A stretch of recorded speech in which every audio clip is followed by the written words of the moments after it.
Hey, it's Bronze and Modern Gods. I'm John, and that handsome, dashing man over there is Richard. Hi, John. How are you doing today? I am doing great. We have another Monday, just jam-packed show for you. 25-year rule, underrated books of the week, our hot book of the week, and our main topic, fakes and frauds, the Marvel Facsimile Fracas. Huh? You like that? Quite a nice alliteration there, John. If there's anything I've learned from Marvel Comics, it's the power of alliteration and vocabulary. I remember in third grade, I used to read Thor. And one time in third grade, I used the word omnipotent on a paper that we were writing. And the teacher called me up and she's like, did you write this? And I said, yeah, we're right here in class. I did it right in class. She's like, well, say this word for me. And I said, omnipotent.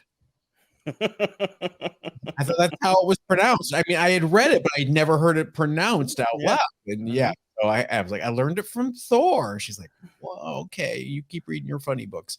Hey, Richard, I feel like having a live sale. What about you? You know what? I do too. Hey, Friday, September 24th. Join us for the Bronze and Modern Gods live sale on Instagram. That's right. Go to Instagram, follow us at Bronze and Modern Gods. And then on Friday at 8 p.m. Eastern, 5 p.m. Pacific, we will have tons of new books to sell you, to shield to you. We'll have fun. We hang out. You know how we do. John will bring out his horn. And the infamous chicken hand. So join us Friday, September 24th on the Bronze and Modern Gods Instagram page.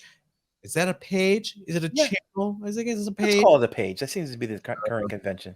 8 p.m. Eastern, 5 p.m. Pacific. We will see you there. Let's move on to our hot book of the week. Richard, what is it? You're a big fan, I know. It's Iron Man number 12, specifically the Raza variant. This is a 10th anniversary issue celebrating 10 years of Miles Morales. How much Morales? Miles Morales. 10 years. 10 years. Isn't that crazy? 2011. Right. This is a weird one. It's selling for $15 to $30 on eBay. It just came out this week. You may still be able to find it at your LCS.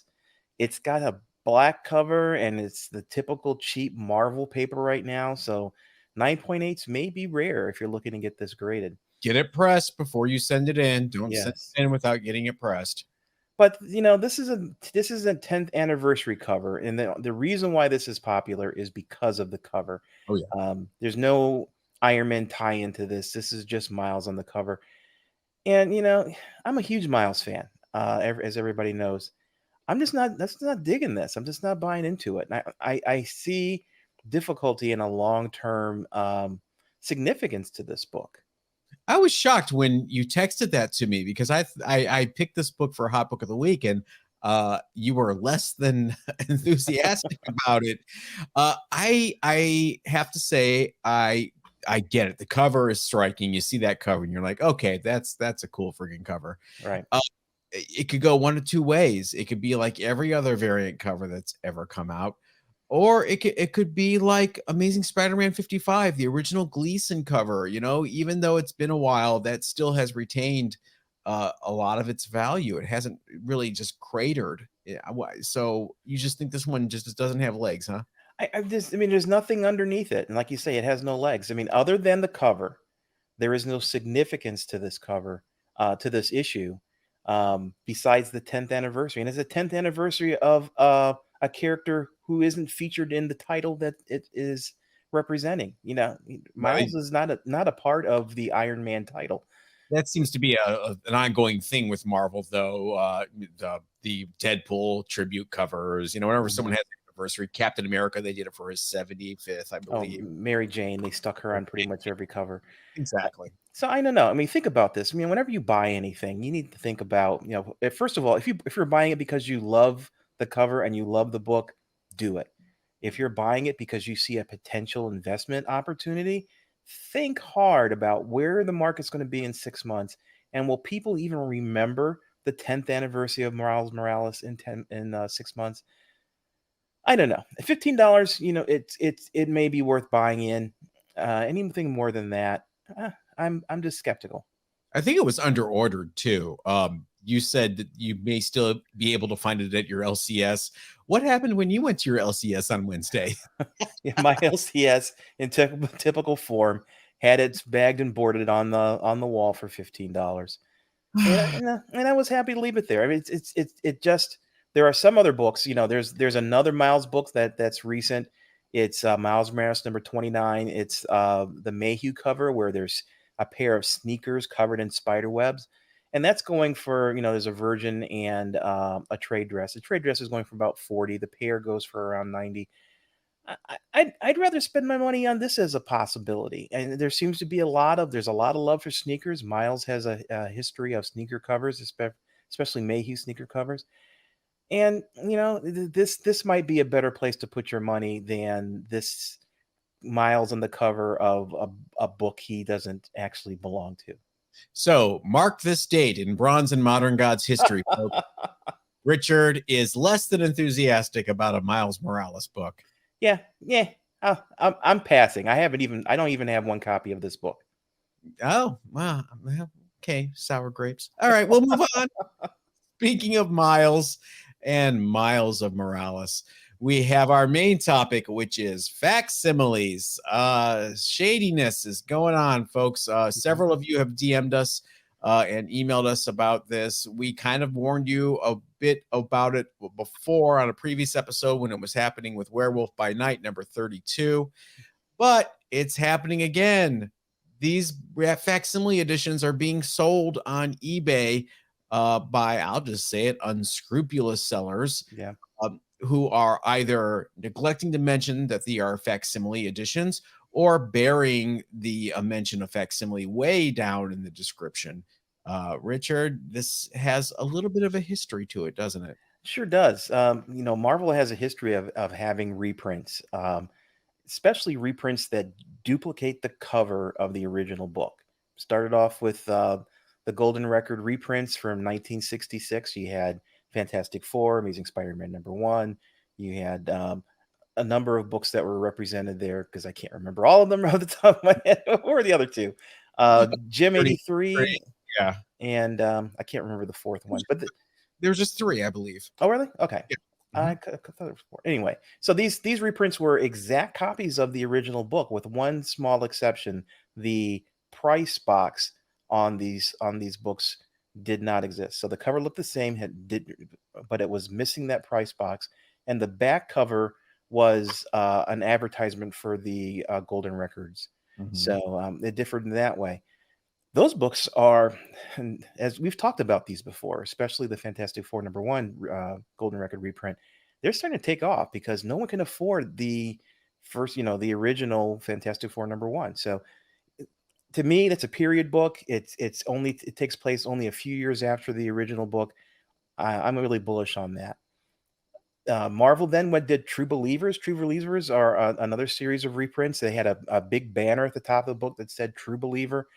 And sometimes the trade dress is a little different, but for the most part, it looked a lot like the original book, and you could buy that and you can read the original story. And it was a way for Marvel to get that original history into new readers' hands. And I really, really support that.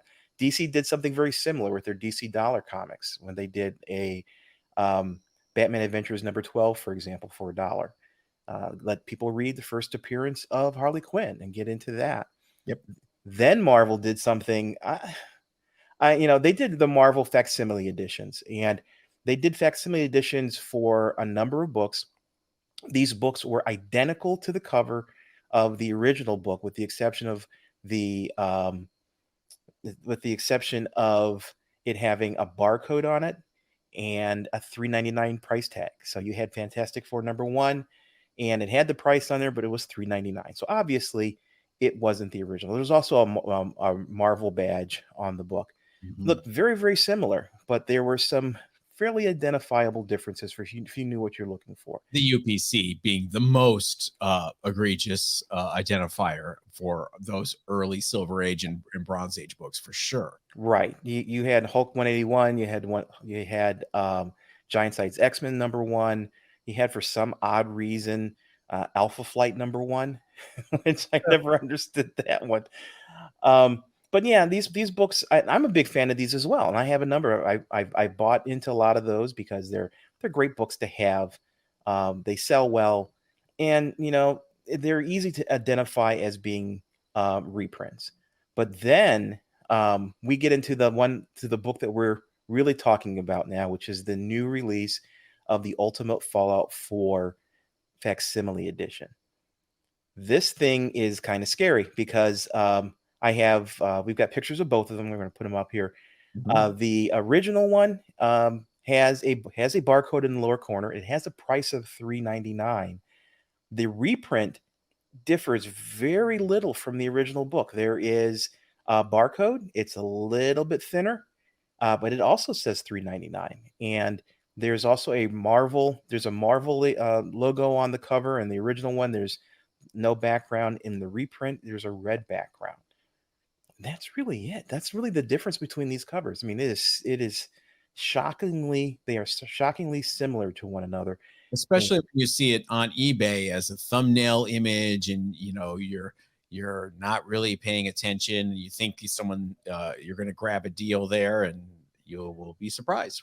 yeah, yeah, unfortunately, and like you say, there are a lot of people who will list it as an Ultimate Fallout 4 and then neglect to put in the title that it's a facsimile and infer that it's in one of the original books, and then maybe someplace in the description put facsimile or reprint or something along those lines in a way that kind of minimalizes that aspect of the book, and then they will list it as an auction, and people who are unsuspecting may bid it up to a point where it's because they think it's an original book, and they'll bid it up to hundreds of dollars, and that's They'll even get shadier, and they'll say second print variant, which it is not. There is actually a second print of this book, as we all know, where his face is revealed, and that's worth hundreds of dollars as Mhm. well. So even then, it's gross. People, don't do this. It is gross, and there is a Djurvik variant, the 1 in 25 variant of this book. There is a reprint of that cover as well, but it's a virgin reprint, so it doesn't have the trade dress like the original. And I put it up to next to my original Djurvik variant, and exactly the same. It's the exact same cover minus the trade dress. So I'm just afraid for people, but it all falls down to know what you're buying. Don't put your money down until you've done your research and you verify and validate, because with these reprints, with these facsimile books, it's getting more and more difficult to tell the original book from the reprint if you don't have that knowledge, going into it firsthand. Oh, Richard, why do we care? If people are so dumb and stupid that they can't do their research and find out, and they can't realize that the Marvel logo has red on it in the second print, that's not my fault. I'm not required to tell them that, am I? It's a matter of supporting the hobby, and just general. Don't be a dick. Well, Simple as that. we do have a lot of new collectors coming We into do. the hobby, and if they get taken advantage of right out of the gate, right off the jump, they're just Mhm. quickly going to leave, and that hurts the industry. That hurts all of us. We're seeing shows coming back and people spending money, and you've Mhm. seen the prices of your collectibles going way up because of these new people. I mean, let's be frank, it's because of these new Yeah. people. Sorry, go ahead. No, and you're hurting the resale value of books in general. If people can't trust that the books that are being represented correctly, they're going to pay less for the books because they don't want to take the risk. So while you may be scamming somebody on this Ultimate Fallout, when you try to sell your next book, you may make less on it because of that distrust in the market. And it's just plain wrong. I Mhm. mean, there is right and wrong. There are morals, and we love comics. We love superheroes. We love fighting for the greater good. I mean, I hate to sound like that, but it's true, right? Mhm. I mean, Right. Right. And uh, and full disclosure, John and I, we do live sales and we sell facsimiles during the live sales, but we make a joke out of it. We are very obvious about the fact that this is a reprint, and we talk about using it as a placeholder for the original and all Mhm. kinds of stuff like that. But because we understand these books have a place in the market, as placeholder, or giving people the ability to read a very rare book that they may not have an opportunity to otherwise. So celebrate them in their proper place. Don't elevate to them to something they're not, and take advantage of somebody in the process. Correct. I will say this would never happen with an NFT because of the blockchain. I'm just poking the bear, everyone. I'm just teasing. I just want to get a reaction out of you. Oh yeah, yeah. Uh, Richard, what do you say we go back to a time before facsimile editions, Before NFTs. before NFTs? Things were great. We had just lost Kurt Cobain. Okay, so maybe things weren't so great, but we had Bush. We had Stone Temple Pilots. We had Collective Soul. It's time for the 25-year rule. Gosh, 1997. I think we're even past Bush and Collective Soul at this point, are we? I think so. We're heading into like No Doubt's third album or something like that. Wow, you're really dating yourself there. Oh, That's it's for all those. That's Gwen Stefani's band for you younger folk. yeah, it's all a blur. By the way, if I was to date myself, I would be awesome. Okay, so our 25-year rule for this week is Conan number 9. Conan number 9. Take it in, absorb it. Oh man, Yeah. that's wow. Soak That's it in, people. If you're listening on horrible. the podcast, imagine Conan the Barbarian drawn in such a way that Rob Liefeld would look at it and go, "Oh, that's too much." That's what this cover is. Oh, it's like a fleshy Hulk with Oh. Conan's head stuck on it. Hey, well, Richard, the 90s were rough on Conan. His original long-running series was canceled with issue 275. After that, he was revived in a new title called Conan the Adventurer, with stories by longtime writer Roy Thomas. And even though it shared the title, it had nothing to do with the new Conan the Adventurer cartoon that was running on TV at the same time. In fact, this new title was more violent and gory, as much more like the Savage Sword of Conan, the magazine. That wasn't enough to save it, though, and that was canceled with issue 14 and immediately rebooted into this extreme 90s version of Conan, titled simply Conan, like Conan from TBS when he went to TBS. Coco. Coco, it just became Conan. Conan and Conan. Roy Thomas was gone, and Conan was remade by Joe Bennett into a Liefeldian lump. As you can see, What's with the alliteration today? I'm feeling very Stan the Man. Can I say? Guess so. Conan even had a crossover with Rune from the Malibu Ultraverse, something that absolutely no one demanded. This misbegotten version only lasted 11 issues. After that, Conan returned in an ongoing series of miniseries for Marvel, and those limped along until Marvel finally gave up the ghost and the license was not renewed, and Dark Horse Comics grabbed that license, revived Conan, and did a great job by putting everything that made the character great back in front and center, and did so well with the property that Joe Quesada years later would sit back and go, "We should have never lost that license." And then they got it back, and now you've got Conan and the Avengers. It all ended well. Oh, see, I grew up. Conan is another one of those characters, along with Commandy and Legion of Superheroes, that I grew up with, and I hate to see the butchery of my childhood like this. I see Savage Avengers, it's Yeah. got Punisher and Elektra and Conan, and I look at this book and I'm like, this is something that, like, when I was 8 years old, I would have went, this is what Marvel should be doing. When I was 8 years old. Okay, I'm going to go back to third grade, my second third grade story. I made my own comic book called The Intermediates. It was, I don't know why. Here's why. I actually had a reason why it was called The Intermediates. I drew it, I wrote it. It was 17 pages because I knew that's how many pages of editorial it had. It featured all the mid-tier Marvel characters who I thought didn't get enough respect. They were the intermediates. Okay. And they were all teamed up. It was the original Captain Marvel, Mm-hmm. Johnny Storm, Human Torch.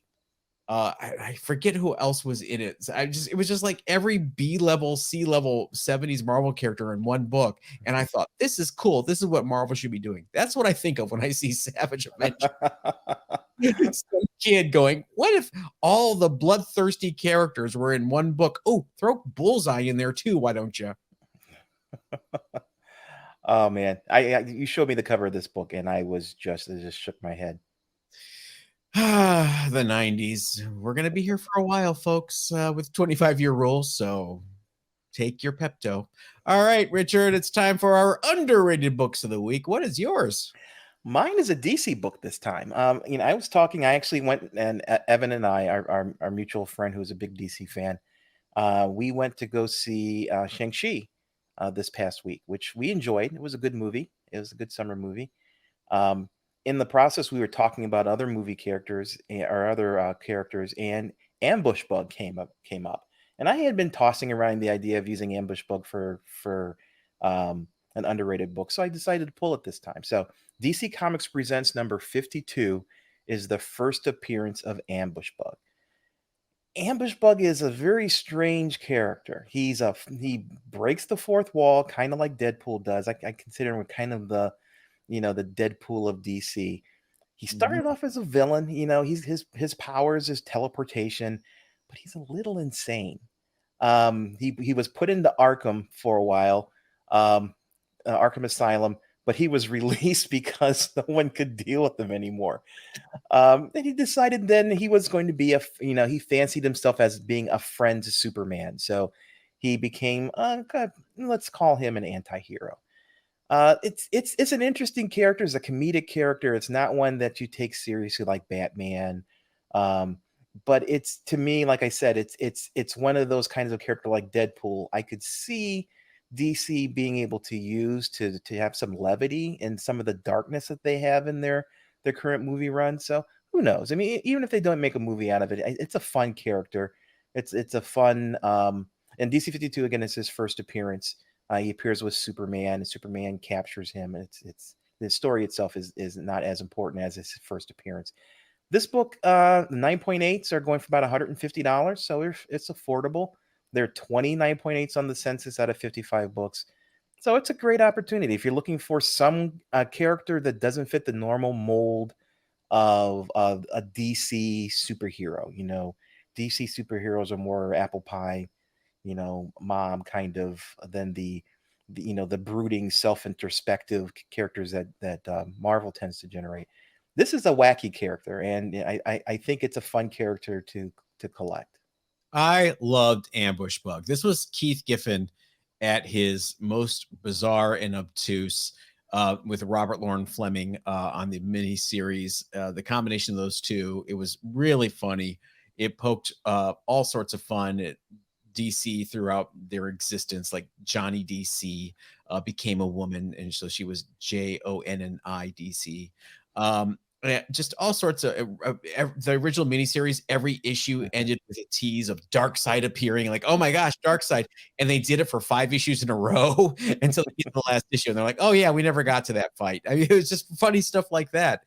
And it's funny, Ambush Bug started off in this book as almost like a regular villain, and then he appears in Supergirl, and it's just kind of like a normal villain, and then they just take him into this weird direction like Deadpool. Very much before Deadpool. Wouldn't be surprised if Rob took it to the photocopy machine and laid down and hit copy. But he's back. I saw Ambush Bug on the cover of a DC comic last week. Was it Suicide Squad? I can't remember. Is that what it was? I believe it was, yes. And I was like, oh, I want to, but I can't do this to myself. Because I know what the end result's going to be. Tell me I'm wrong. I haven't read it. I haven't had an opportunity to read it. I know he's got a storied past where he has difficulty with the integrating with the normal storylines. So I wouldn't. Okay. Yeah.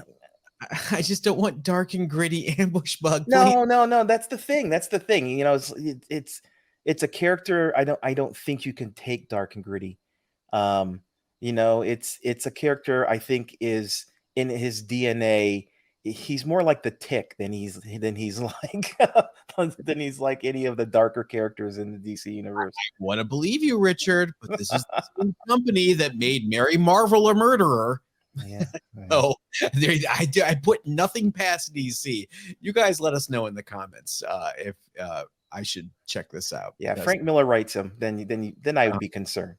at least there would be humor. I mean, as much as Frank gets a lot of stick, I think he does have a sense of humor. And I think a lot of like All-Star Batman was hilarious. People are like, it wasn't supposed to be. Yes, it was. It was supposed to be funny. I mean, I don't know. That was my opinion. But I love this pick. This is a good pick. I know I tease the DC, but I do have love for a lot of DC. Yeah. So what's your pick this week? It is Marvel Collector's Item Classics #1. That's right. You heard me. Marvel Collector's Item #1. This was the companion title to the Marvel Tales annual that had come out 2 years before. This book reprinted the adventures of the Fantastic Four, Ant-Man, Spider-Man, and plus a little Tales of Asgard short to round out the package. This was a new quarterly square-bound title. So by issue 3, Marvel Tales, which was an annual, was revived as a bi-monthly, and the Spider-Man reprints moved from here back over to Marvel Tales, and they were replaced in Marvel Collector's Items Classics by Iron Man. And this is just a gorgeous book. I mean, it's so cool looking. I love those books. Yeah, it's got the little mini cover reprints on it, facsimiles. It's really tough and gray due to its square bound nature and that purple cover. The purple really captures everything. So as a result, the GPA for a 9.8, there's one sale in February of 2018 for $2,091. For a reprint title of the 60s, I think that's 1965. I think that's low. Even when I tell you, especially when I tell you, there's only one 9.8 and two 9.6s. I'm looking at this bad boy here. I'm thinking this is a 9.4. I need to send this. Send it in. Sometime next year, you'll get it back.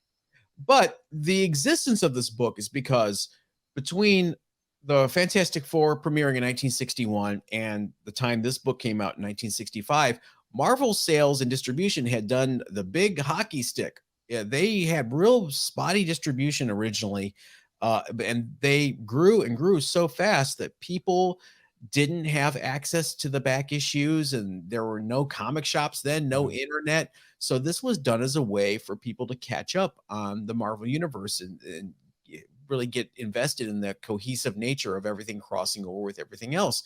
So Stan Lee and Martin Goodman were pretty smart to do these reprint titles. Now I don't get it. Why would you have a reprint title when everything's available? Well, back then, kids. Yeah.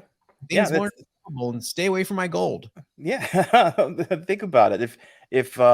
If you didn't have access, you're in Podunk someplace, you didn't have access to a back catalog, and you pick up Fantastic Four number 18, you don't know the backstory. You don't know the characters. So these kinds of books gave you that background that you could use to enjoy the issues that are on your newsstand, every week. So they're important reprints, and I think they served, like you say, they served their audience in a way that we just don't appreciate nowadays with our reprints. They had several reprint titles that ran well into the 70s and even the early 80s when they finally started dying out. And it was interesting because I bought them all as a kid. Marvel was strangely competing with themselves creatively because I liked Fantastic Four, but my favorite Fantastic Four title was Marvel's Greatest Comics, was reprinting the Stan and Jack Fantastic Four. I would read that, go, why isn't the new Fantastic Four like this? I mean, I don't care if Medusa is a team member, or Johnny Storm's costume is red now. What? I like this guy over here and this art. So I have to wonder if, obviously low sales is the main factor, but the fact that 70s Marvel creatively in a lot of ways on the main titles was in a big slump, And here you've got their classic stuff, sometimes maybe outselling the new stuff. I don't know. I just remember as a kid, I read Marvel Tales with Spider-Man. The X-Men Classics is another example of, trying to reprint the old books to give people the background for the current X-Men run. That was an interesting experiment because in addition to having the original Claremont stories, you had these new 5-page backups by Claremont John Bolton that gave you extra shading and kind of filled in blanks that, Claremont would always change his mind and do something different than he originally planned. And this was his way of going back and revising history. Like, oh, this is why, it's funny. I remember several dangling plot lines from the X-Men. That's what it was famous for. Right. One of them was really early on when they were on Muir Island and something had happened and this jail cell or this door that contained Mutant X was broken and, Mutant X got access to get out of this prison, and they never did anything or touched it for years until Proteus came. Oh, okay.